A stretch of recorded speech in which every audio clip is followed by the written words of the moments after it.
I've always been a kind of outdoor nature, small town person, and I'd told myself, all right, if you want a position in a real research university, you're going to end up in a big city.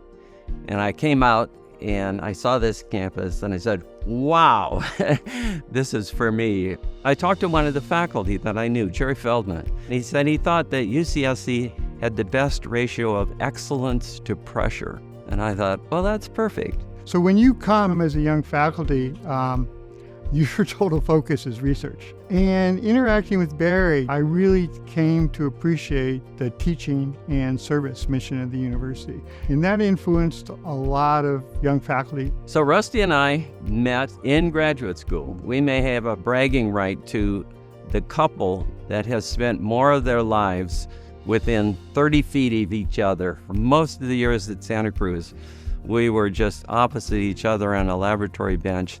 We were basically cell biologists looking at a part of the cell. And the unanswered question was, there must be something that moves acid into this compartment. At the time, the whole game was to be the first person to isolate a gene. That's a needle in a haystack. The day we got that data, taking it home and sitting on my living room floor, the computer paper printouts that were all like one long toilet paper form. So it was really just looking by hand to see if any of these matched up, line by line, and bingo, there was a match. At that point, I thought, we had this gene. That was just a really kind of thrilling, major breakthrough. That was a really fundamental discovery that put Barry and UC Santa Cruz on the map.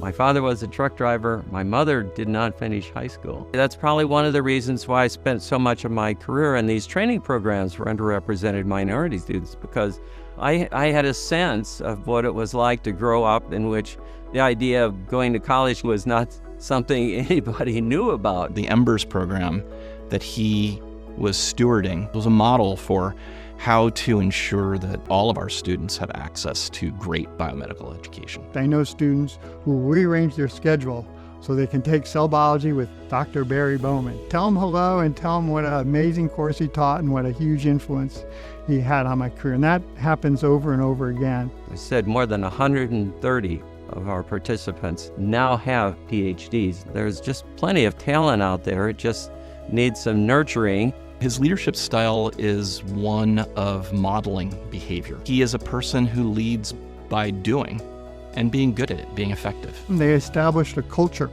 in our department of really the importance of diversity.